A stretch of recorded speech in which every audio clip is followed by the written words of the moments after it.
Hi everyone, my name is Elgin-Skye McLaren. I'm going to go up a little bit higher so I'm not blocking anyone's view of the captions. I am the community manager for Mozilla Hubs. So I do a lot of outreach and working with communities to help get them started using this platform. So I wanted to join you folks today to just, make sure everything goes smoothly, make sure that you have an opportunity to learn about the controls, and then also to gather feedback from your community. So people involved in this meetup have been really awesome and provided us some information about what would make it better for them to use. And we are always welcome to hear feedback from people about things that might that we could improve on and to make this a better product. So this is Hubs started off as a bit of an experiment at Mozilla. It's an open source project, so you can see all of the code. It's all publicly available. And we do all of our work out in the open. So we have a Discord community, which is kind of like Slack, to gather information from the community and to have conversations about design decisions. And we also have places like GitHub where you can log issues, etc., and we keep track of our progress and also welcome feedback from the community. And so in our GitHub page, we actually have issues that are tagged with accessibility as well, which is for us to be able to flag issues that could help to make the experience better for other folks. So what I'm going to do is walk you through the interface, but since some of you might not be having a very easy time looking at me, I'm going to very quickly talk about the controls so that you can look around and change the volume on top of my avatar. So can everyone see me sort of like floating up in the sky by the screen? If you are able to. Yep. So if you are able to point your cursor towards my avatar, if you're on desktop, if you hit the space bar or the tab key, it should open up a secondary set of menus on top of me. I should also mention that if you're trying to find me, I'm a little bit high up in the air, and so to get your view, to see me in your view, you might need to hold down on your left mouse button and move your mouse, wiggle your mouse around a little bit to be able to look up. Now these features, I don't think, Thomas, maybe in your evaluation, were you able to access these controls on top of a person using a screen reader? I don't think we've tested that yet. Okay, because that would be helpful, because there'd be no way for someone, if they can't see me, to be able to turn up the controls. So I'm making a note to myself.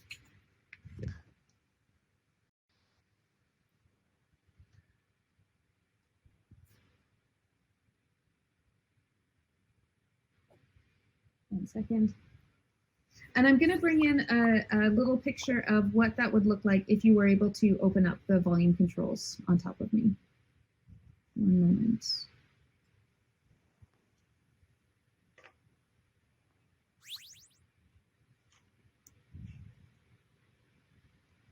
So if you look towards the screen, you will see what the user controls should look like if you open up the volume controls on top of someone.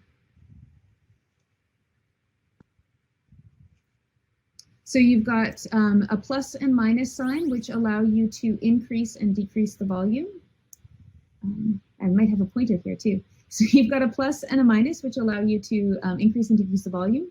And you can also hide someone from view. So if there's someone in the room that you don't want to see, then you can hide them. You folks won't have the ability to mute or kick anyone because you're not moderators inside of the space. But some of the moderators that are here would be able to do that if there was someone here that was causing any issues. Now, for some of you, you might find that it's challenging to see the screen when there's so many avatars and name tags around. So if you go to the upper right-hand corner of your screen, oh, my little picture disappeared. But there is a box that has kind of like an icon that has 3 boxes in it, and I'll bring in my picture again to show you exactly what I mean. A second. So in front of the screen, there should now be a picture of the controls. And I'm going to make it a little bit bigger.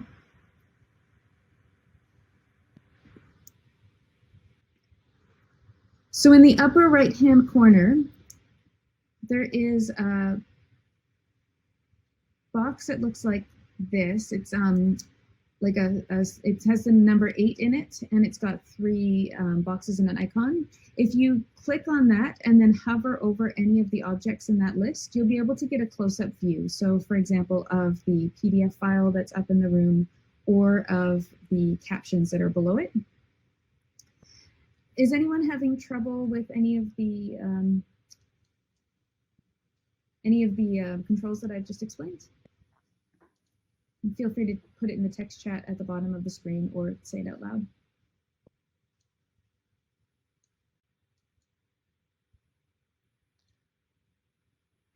Okay, so I'll just move through going through a few of the other controls that might be useful for you folks as you take part in this conversation today.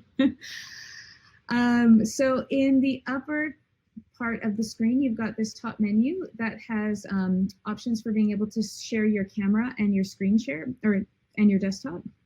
You probably won't be using that today, but that might be a useful feature for you. You have the ability to mute and unmute your mic using the icon right next to the screen sharing button.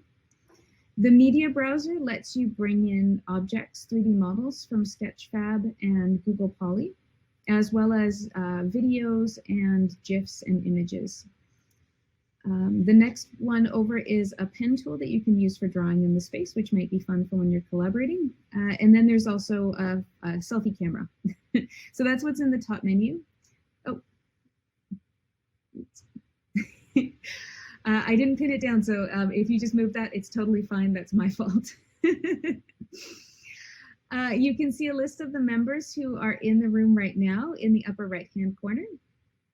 And at the bottom of the screen, there is a text chat box where you can write in messages and send them to the rest of the group.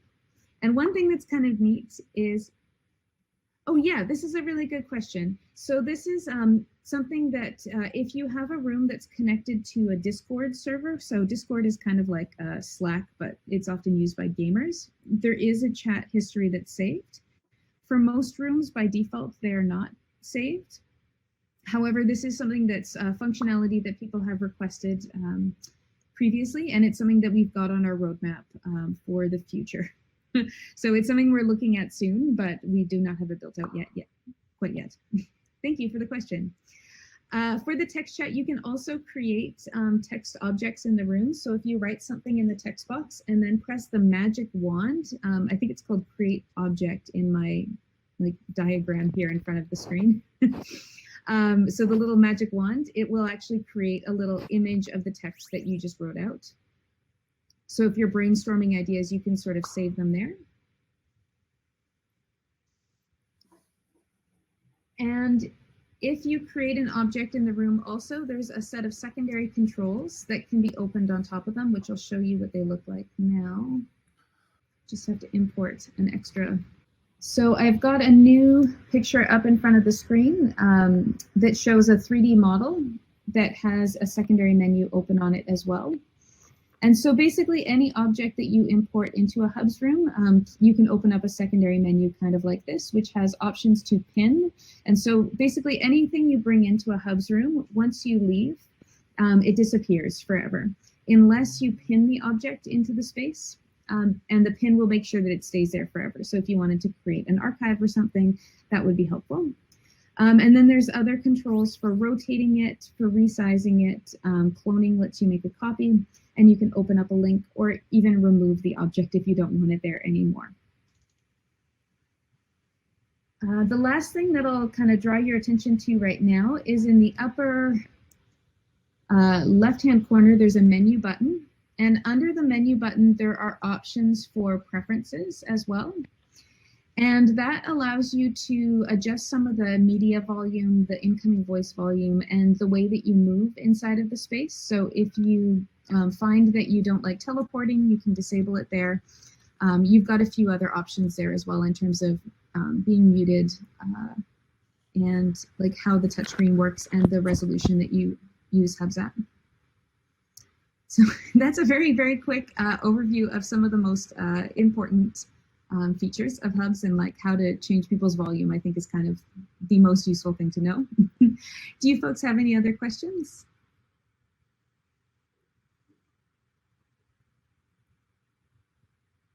Sorry, how do you add the captions on the bottom? I missed that part. So the captions at the bottom of the screen? Yes, yes. Yeah, that's actually, it's a web tool. I can't remember the name of it, but Jolie has actually currently got another browser tab open and he's screen sharing it there. And so there's actually someone who's writing them out as we speak. And it goes onto this web browser and we're just sharing the web browser inside of Hubs. So how do you share a browser window in this I kind of wanted a to context? ask about the PDF viewer. If I flip around the pages, does it change for everyone or just me? For everyone, yes. Okay. That's something that I think that we need to to adjust for future versions. And then just the last thing about the screen sharing, it's in the where you see you might see the word share at the top of your screen, right beside where the mute mic or the mic is. There is an option for screen sharing and webcam. And I would highly recommend that we don't all do that at once because that could create a lot of video media coming into the room and could make it quite laggy for us. But I just wanted to draw that to your attention. Well, thank you folks all for being here. And if you do think of anything, feel free to let me know. You can ask in the text chat during the event, or you can come over and say hello to me. And so I'll pass it over to Thomas. Thank you for having me here today, Thomas. Thank you. Thank you so much.